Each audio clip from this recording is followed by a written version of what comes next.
Pilgub tahun ini diharapkan benar-benar menghasilkan pemimpin yang bersih dan jujur serta lahir dari proses pemilihan kepala daerah yang berintegritas.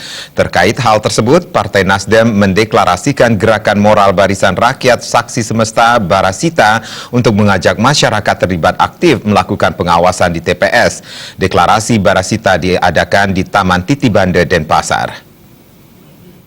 Teman-teman sekalian semua, kita Pemilihan Gubernur Bali 27 Juni 2018 sudah di depan mata. Publik berharap Pilgub Bali kali ini benar-benar menghasilkan pemimpin yang bersih dan jujur, yang lahir dari proses pilkada yang berintegritas. Berbagai potensi kecurangan masih menghantui dan menjadi momok. Di sisi lain, kejujuran juga menjadi suatu yang mahal. Bahkan masih ada stigma pihak yang jujur akan terkubur. Menghapus stigma itulah, Partai Nasdem mendeklarasikan gerakan moral Barisan Rakyat Saksi Semesta Barasita. Ketua DPW Partai Nasdem Bali, Ida Bagus Oka Gunastawa mengatakan, gerakan moral Barisan Rakyat Saksi Semesta Barasita dibentuk karena selama bertahun-tahun baik dalam perhelatan pemilihan kepala daerah pilkada maupun pemilihan anggota legislatif pileg, masyarakat cukup kenyang dipertontonkan dengan berbagai kecurangan, manipulasi, dan kepura-puraan. Peran aktif masyarakat sebagai saksi dalam perhelatan politik dengan menggugah atau menyiarkan secara langsung melalui media sosial proses penghitungan suara di TPS masing-masing dalam pilkada maupun pileg, harapannya kecurangan yang selama ini dikhawatirkan tidak terjadi. Karena tren sekarang kan masyarakat begitu gandrung dengan teknologi media sosial. Dari situ kita mengambil manfaatnya. Kita tinggal memberikan satu inspirasi, meluruskan, serta jangan menyalahgunakan media sosial. Dengan cara ini kami yakin masyarakat akan terpanggil untuk bagaimana mereka bisa terlibat. Karena selama proses kampanye dan sebagainya kan hanya seakan-akan itu ruang-ruang ini dimiliki oleh tim sukses dan kandidat saja.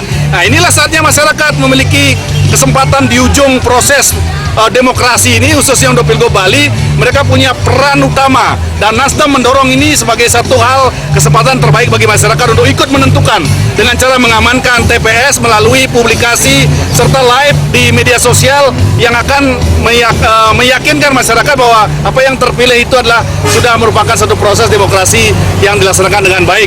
Dengan TPS live dan juga menggunakan media sosial dengan tujuan kebenaran, kami harap apapun yang kita dapatkan dari hasil pemilihan ini adalah merupakan sesuatu yang sudah merepresentasikan daripada apa yang diinginkan oleh masyarakat. Jadi ini juga menjadi salah satu alat bukti apabila di satu TPS kita tengarai atau terjadi perbedaan keyakinan terhadap hasil itu bahwa ada pelanggaran. Kita harapkan dengan bukti-bukti dari TPS tertentu yang kemudian mereka mengupload dan itu saya kira tersimpan dengan baik di media sosial untuk kita cari kebenarannya, karena di situ kan merekam angka, merekam perilaku, termasuk juga merekam segala kata-kata, ucapan, statement dan lain sebagainya dari para penyelenggara maupun kita yang bersama-sama sebagai saksi. Ida Bagus Oka Gunastawa menambahkan, gerakan Saksi Semesta diharapkan membangkitkan kesadaran publik untuk ikut mewujudkan Pilgub Bali yang jujur, adil, dan berintegritas dengan aktivitas rekam, unggah, dan bagikan di media sosial. Nasdem juga meluncurkan hashtag TPS Live dan hashtag Medsos untuk kebenaran demi upaya mengawal kemenangan rakyat Bali. Jokandika, Bali TV.